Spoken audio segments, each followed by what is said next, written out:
Hello UPSC aspirants, my name is Shambhavi. Hope you all are doing well.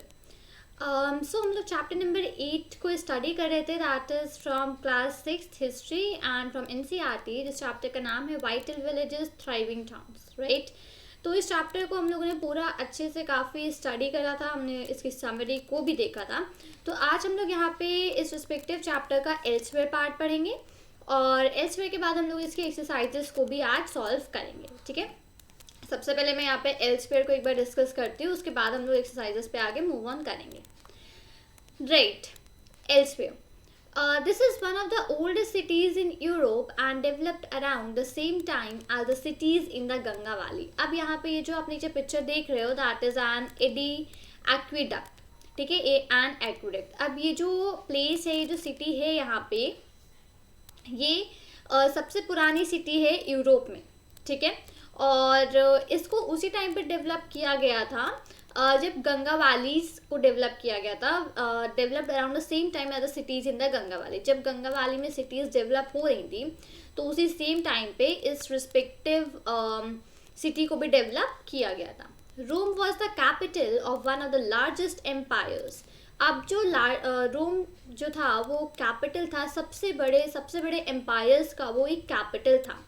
One that spread across Europe, North Africa and West Asia. तो जो largest empire जो कि spread across थे, जो कि spread थे Europe में, north Africa में, वेस्ट एशिया में, तो इन सब जगहों पे ये जो लार्जेस्ट एम्पायर स्प्रेड थे तो उन सब का कैपिटल था रोम.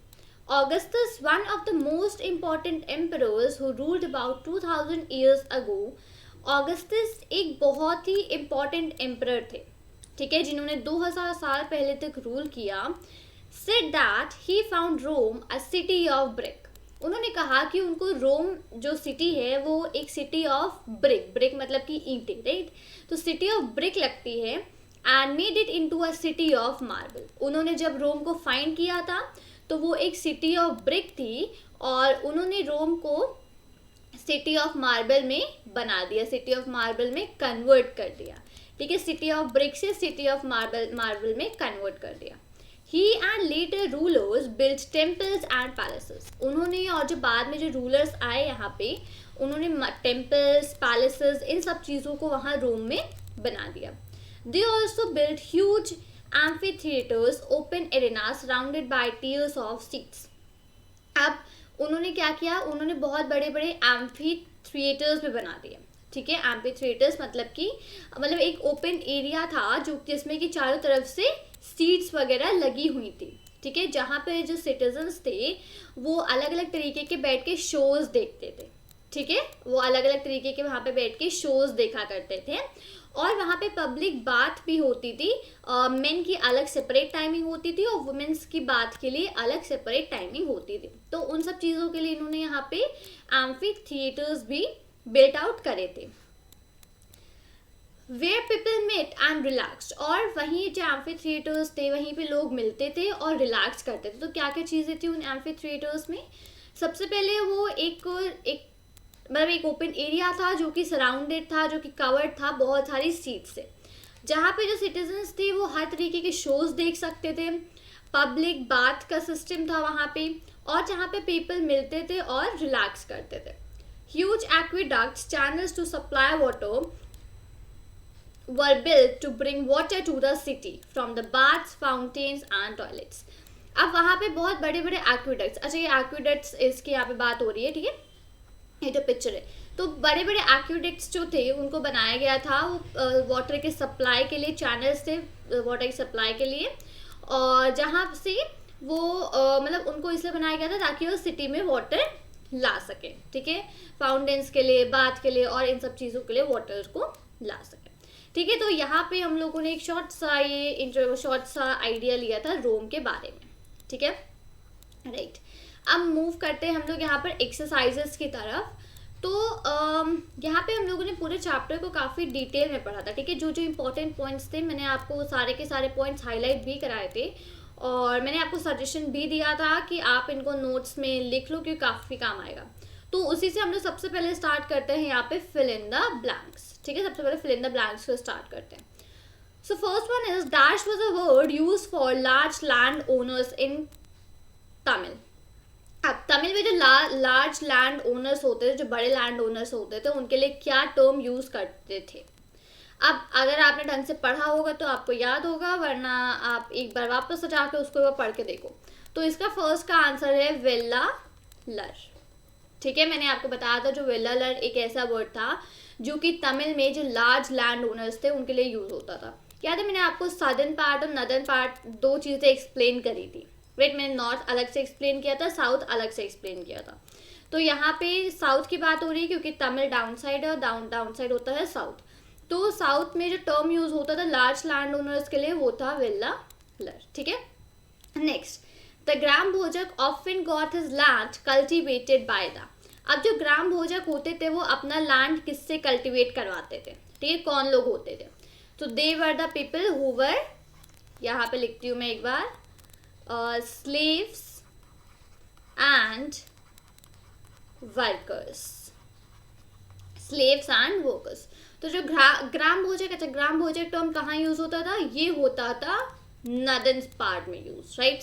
सदर्न में वेल्लावर और नदन में ग्राम भोजक। तो वो जो लोग होते थे वो अपना लैंड किनसे कल्टीवेट करवाते थे, स्लेव्स और वर्कर्स से वो अपना लैंड को कल्टीवेट करवाते थे। मैं एक बार यहाँ पे ये चारों के चारों फिल इन द ब्लैंक्स कर दूँ, फिर आपको वापस उस पैराग्राफ पे लेके जाऊंगी जहाँ पे ये सारे टर्म्स मेंशन थे, ताकि आप अगर रिकॉल करना चाहो तो आप एक बार रिकॉल कर सकते हो। अब जो तमिल में जो प्लॉमेन होते थे, ploughmens in the Tamil were known as, अब उनको क्या टर्म दिया जाता था, the term which was use was uzhavar. Remember हम लोगों ने ये भी पढ़ा था कि सदर्न पार्ट में जो प्लॉमेन्स होते थे उनको यूज करते टर्म, उनके लिए हम लोग उजावर। मोस्ट गृहपतिज वर डैश लैंड ओनर्स। अब जो गृहपतिज होते थे वो कौन से लैंड ओनर्स होते थे, वो स्मॉल लैंड ओनर्स होते थे। गृहपतिज और ग्राम भोजक ये दोनों टर्म्स जो हैं ये नदन पार्ट में यूज होते थे। तो मैं इसको यहाँ पे लिख देती हूँ, ये पार्ट जो दोनों टर्म्स थे ग्राम भोजक और गृहपतिज ये होते थे नॉर्थ में यूज। और ए और सी मतलब कि ये जो मैंने यहाँ पे लार्ज लैंड ओनर्स के लिए टर्म लिखा है वेल्लालर और प्लॉमेन के लिए लिखा है उजावर, तो ये दोनों होते थे यूज सदर्न पार्ट में। एक सेकेंड मैं इसको यहाँ पे साउथ में लिख देती हूँ, ये दोनों टर्म साउथ में यूज होते थे। ठीक है, अब मैं वापस आपको एक बार पैराग्राफ पे लेके चलती हूँ जहाँ हम लोगों ने इन सब चीज़ों को डिस्कस किया था, ताकि आप इसको रिकॉल एक बार अच्छे से कर पाए। ठीक है, तो यहाँ पे हम लोगों ने तमिल वाले में पढ़ा था, साउथ के बारे में पढ़ा था हम लोग। देखिए यहाँ पे और बहुत अच्छे से मेंशन अप हो रखी है चीज़ कि लार्ज लैंड ओनर जो थे उनका नाम होता था, देवर कॉल्ड एज वेल्लालर इन तमिल। ऑर्डिनरी प्लॉमेन जो होते थे उनको क्या यूज़ करते थे, उनके लिए टर्म यूज़ करते थे उजावर। एक सेकेंड में इसको यहाँ पे इरेज करके और मैं हाईलाइटर से ही हाईलाइट कर देती हूँ। और जो ऑर्डिनरी प्लॉमेन होते थे उनके लिए क्या टर्म यूज़ होता था, दैट वॉज उजावर। तो हम लोगों ने ये दोनों चीज़ें अभी मैंने बताया कि ये दोनों चीज़ें साउथ में यूज़ होती थी। अब नेक्स्ट पेज पे आप आएंगे यहाँ पे, तो नॉर्थ में जो यूज़ होता था, देखिए विलेज का जो हेडमैन था जिसका नाम था ग्राम भोजक। ठीक है, तो ग्राम भोजक क्या कौन थे, सबसे बड़े लैंड ओनर भी उनको कहा जाता था। ठीक है, तो वो अपने जो लैंड्स वगैरह होते थे, he had slaves and hired workers to cultivate the land. ये हमारा क्वेश्चन था, राइट, कि जो लैंड होता था, जो ग्राम भोजक होते थे वो अपने लैंड को किससे कल्टिवेट करवाते थे, राइट, तो स्लेव्स और वर्कर्स से। और अगर हम लोग यहाँ पर अब गृहपतिज की बात करें तो यहाँ पे मेंशन है there were other independent farmer known as grihapatis most of whom are small land owners. Grihapatis were the small land owners. ठीक है, तो सारी चीज़ें मैंने एक्सप्लेन करी थी। अगर आप इसको चैप्टर को पढ़ना चाहते हो एक बार अच्छे रिवीजन के लिए, तो आप इसकी समरी वॉच कर सकते हो जो कि प्लेलिस्ट में मेंशन आउट है। ठीक है, प्लेलिस्ट का जो लिंक है डिस्क्रिप्शन में है, आप उसमें जाकर समरी इसकी एक बार देख सकते हो। अगर डिटेल में पढ़ना है तो उसके लिए भी प्लेलिस्ट में ही वीडियो लेक्चर्स हैं डिटेल में भी, राइट। नेक्स्ट क्वेश्चन है, describe the functions of the gram bhojak. Why do you think he was powerful. अब जो ग्राम भोजक थे उनके क्या क्या फंक्शंस होते थे और ऐसा क्यों लगता है कि दैट पर्सन वॉज पावरफुल। अच्छा, सबसे पहले जो ग्राम भोजक होते थे वो विलेज के हेडमैन थे, राइट। विलेज को जो हेडमैन होता था उसको हम लोग क्या बुलाते थे, that person was called as gram bhojak, right. अब जो ग्राम भोजक होते थे वो विलेज के हेडमैन होते सबसे पहले, तो विलेज के हेडमैन मतलब कि जो लार्जेस्ट लैंड ओनर होते थे उनको वही होते थे ग्राम भोजक। तो ग्राम भोजक फर्स्ट ऑफ ऑल हेडमैन थे और largest land owner as well वो थे, ठीक है। दूसरा कि वो एक पावरफुल पर्सन क्यों थे विलेज में, क्योंकि जो टैक्सेस वगैरह होते थे वो उनको कलेक्ट करते थे विलेजेस से, ठीक है। जो किंग होते थे वो विलेज के हेडमैन से कहते थे कि आप अपने विलेज की जितना भी टैक्स वगैरह है आप उन सब चीज़ों को कलेक्ट कर लो, राइट। और जब ज़रूरत पड़ती थी तो ये जो ग्राम भोजक होते थे ये जज की तरह भी रोल प्ले करते थे, और जब उनको पुलिसमैन की तरह रोल प्ले करना होता तो पुलिसमैन की तरह भी प्ले करते थे, राइट। तो ये सारे जो फंक्शंस थे ये सारे फंक्शंस थे ग्राम भोजक के, और इसी वजह से हम लोग ये कह सकते हैं कि he was the powerful person, ठीक है। तो होप सो आपको ये क्वेश्चन समझ में आया होगा, और ये जो मैंने आपको आंसर बताया है ये हम लोग में ऑलरेडी चैप्टर यहाँ पे मेंशन है उसी सेम पैराग्राफ में जहाँ पे मैंने आपको हाईलाइट करवाया था, ठीक है। इस पैराग्राफ को एक बार पढ़ लीजिएगा, सारे आंसर्स आपको यहीं पे मिल जाएंगे, ठीक है। इस पूरे को पढ़ लीजिएगा एक बार, ठीक है। नेक्स्ट हमारा क्वेश्चन नंबर 2 डन है। Third is list the craft person who would have been present in both village and cities. अब जो क्राफ्ट पर्सन थे उनके बारे में लिखे जो कि विलेजेस और सिटीज दोनों में प्रेजेंट है। हम लोगों ने ये भी पढ़ा था, हम लोगों ने पढ़ा था ब्लैक स्मिथ के बारे में, राइट। हम लोगों ने पढ़ा था वीवर्स के बारे में, कारपेंटर्स, पॉटर्स, तो इन सब चीज़ों के बारे, इन सब पर्सन्स के बारे में हम लोगों ने पढ़ा था, राइट। तो यही पर्सन्स थे, यही क्राफ्ट्समैन थे जो कि विलेजेस और सिटीज दोनों में प्रेजेंट थे। मैं यहाँ पे इसको एक बार मेंशन भी कर देती हूँ। ब्लैक स्मिथ, फिर नेक्स्ट है वीवर, फिर था हमारा पॉटर, ठीक है। तो ये सब पर्सन्स थे जो कि क्राफ्ट पर्सन थे और जो कि विलेजेस और सिटीज दोनों में ही प्रेजेंट थे, ठीक है। नेक्स्ट, अब यहाँ पे चूज अ करेक्ट आंसर। तो मल्टीपल चॉइस क्वेश्चंस है। Ring wells were use for bathing, washing clothes, irrigation and drainage. अब रिंग वेल्स किस लिए यूज होते थे? हम लोगों ने पढ़ा था कि बहुत सारे इंडिविजुअल हाउसेस में mostly ring wells find out हुए हैं, राइट। तो किस लिए यूज होते थे? That were use for the drainage. Correct answer is drainage. Irrigation के लिए नहीं, बाथिंग के लिए नहीं, वॉशिंग क्लोथ्स के लिए नहीं। क्यों? क्योंकि जो रिंग वेल्स होते थे वो बहुत ऐसे बड़े बड़े होते थे, उसमें बहुत सारे एक के ऊपर एक रिंग्स रखे रहते थे, बड़े से होते थे, तो that were use for the drainage, ठीक है। Next question, punch mark coins were made of. अब जो पंच मार्क क्वाइंस थे वो किस चीज से बने होते थे? तो जो पंच मार्क क्वाइंस थे that were made of silver, ठीक है। सिल्वर से बने होते थे पंच मार्क क्वाइंस। अब मैं आपको इसका भी पैराग्राफ दिखा देती हूँ कहाँ पे हम लोगों ने यहाँ पे चीजें पढ़ी थी। 1 सेकेंड। तो नॉर्दर्न ब्लैक वेयर है, पंच मार्क क्वाइंस, राइट। नहीं, यहाँ पे नहीं, 1 सेकेंड। यहाँ पे ये पोर्शन था जहाँ पे हम लोगों ने पंच मार्क क्वाइंस के बारे में पढ़ा था, और यहीं पे मेंशन अप था कि they were made up of silver. तो आप इसको यहाँ पे पढ़ लेना, यहीं पे आपको मिल जाएगा, ठीक है। नेक्स्ट यहाँ पे नीचे हम लोग आते हैं नेक्स्ट क्वेश्चन पे। Right, Mathura was an important. अब मथुरा क्या था? एक इम्पॉर्टेंट पोर्ट था, एक इम्पॉर्टेंट विलेज था, एक इम्पॉर्टेंट पोर्ट था, एक इम्पॉर्टेंट रिलीजियस सेंटर था, या फिर एक इम्पॉर्टेंट फॉरेस्टेड एरिया था। तो Mathura was a religious centre. हम लोगों ने देखा था कि मथुरा में बहुत सारी हम लोग को बुद्धा से रिलेटेड बहुत सारी चीज़ें फाउंड आउट हुई थी वहाँ पे, है ना। और काफ़ी सारे इंस्क्रिप्शंस भी वहाँ पर थे जो कि किंग्स क्वींस वगैरह सबने लिखे हुए थे। So that was a religious centre. हम लोगों ने पढ़ा था कि लॉर्ड कृष्णा से भी रिलेटेड था, तो Mathura was a religious centre, ठीक है।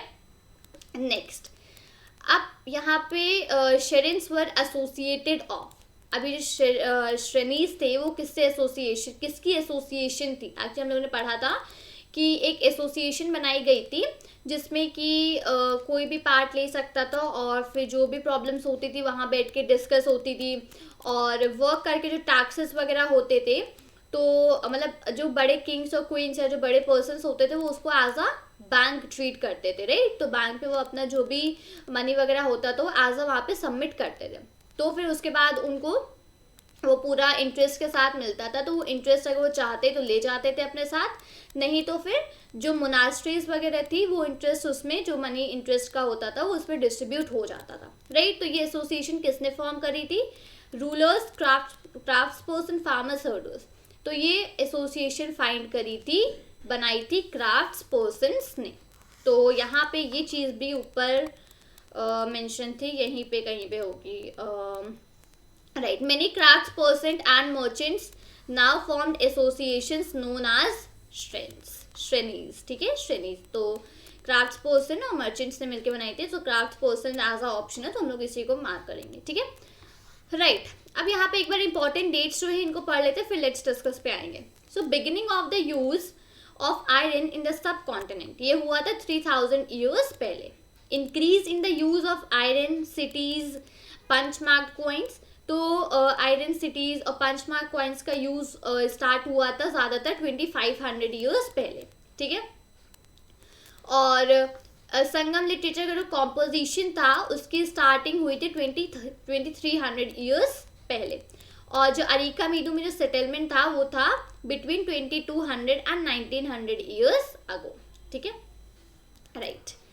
Let's discuss which of the iron tools shown on page 79 would have been important for agriculture? What would the other tools have been used for? अब जो tools हम लोग को iron tools page number 79 पे show out हुए हैं, तो इन सब में से कौन से इंपॉर्टेंट होंगे एग्रीकल्चर के लिए, और वो टूल्स किस लिए एक्चुअली यूज होते होंगे? तो सबसे पहले पेज नंबर 79 पे हम लोग यहाँ पे, अच्छा, इन टूल्स की यहाँ पे बात हो रही है जो कि एग्रीकल्चर में यूज होते थे, राइट।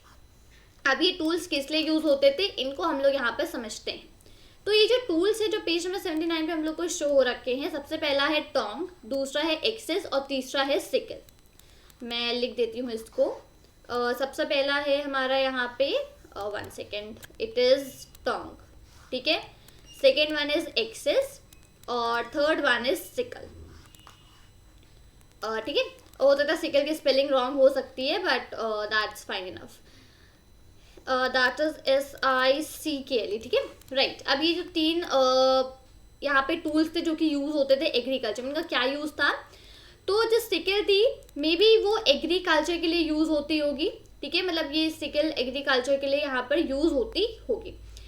नेक्स्ट अगर हम लोग एक्स की बात करें तो एक्स किस काम आती है? वो जो ट्रीज वगैरह होते हैं उनको काटने के लिए, इन सब चीज़ों के लिए एक्सेस काम आती है, राइट। तो उन चीज़ों के लिए एक्स काम आती होगी। और ये जो टोंग्स होते हैं, तो टोंग्स बेसिकली जैसे कि हॉट आयरन होता है, तो है ना, हॉट आयरन से टूल्स को मोल्ड करने के लिए ब्लैक स्मिथ्स यूज़ करते होंगे, या फिर जो फायरवुड होती है उसको गैदर करने के लिए यूज़ करते होंगे। तो इन सारी चीज़ों के लिए टोंग्स यूज़ होते थे, ठीक है। तो ये था टोंग, एक्सेस और सिकल का यूज़, फाइन। नेक्स्ट यहाँ पे नेक्स्ट क्वेश्चन है हमारा, compare the drainage system in your locality with that of the cities mention in the lesson, what similarities and differences do you notice?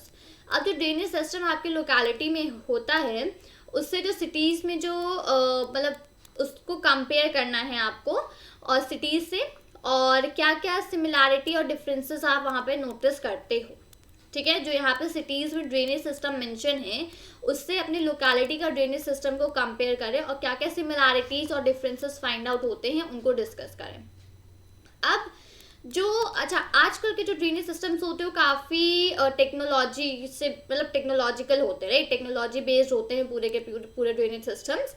और पास टाइम में क्या होते थे, पहले के टाइम पे ब्रिक्स और सरामिक, थाच, इन सारी चीज़ों से ड्रेनेज सिस्टम्स वगैरह यूज होते थे, ड्रेनेज सिस्टम्स वगैरह बनाए जाते थे। हम लोगों ने अभी इस चैप्टर में राइट पढ़ा था हम लोगों ने कि मड ब्रिक्स, सरामिक और थाच, इन तीनों चीज़ें से जो ड्रेनेज सिस्टम होता था पहले वो बनाए जाते थे, राइट। तो ये सारी चीज़ें थी काफ़ी ज़्यादा मतलब चलती नहीं थी, क्योंकि ऑब्वियसली अब यहाँ पे आप सरामिक यूज़ करोगे, सरामिक कुछ पॉइंट तक चलता है, कुछ पॉइंट के बाद वो भी नहीं चलता है, राइट। तो जैसे ज़्यादा से ज़्यादा उसमें पानी होता जाता है वैसे सरामिक भी ख़राब होता जाता है, राइट।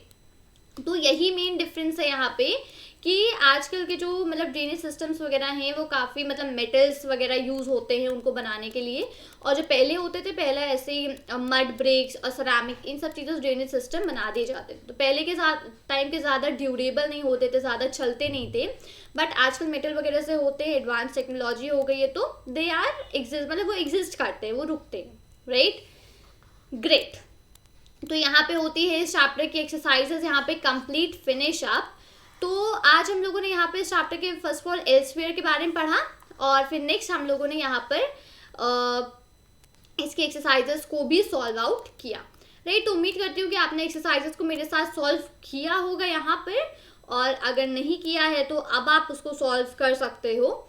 और उम्मीद करती हूँ कि आपको वीडियो अच्छा लगा होगा। वीडियो अच्छा लगा हो तो वीडियो को लाइक करें, वीडियो को अपने फ्रेंड्स के साथ शेयर करें, कोई भी डाउट हो तो कमेंट में मेंशन करें उसको, और चैनल को सब्सक्राइब करना मत भूलिएगा। मिलती हूँ आपसे नए वीडियो के साथ। Till then thank you and take care. Jai Hind.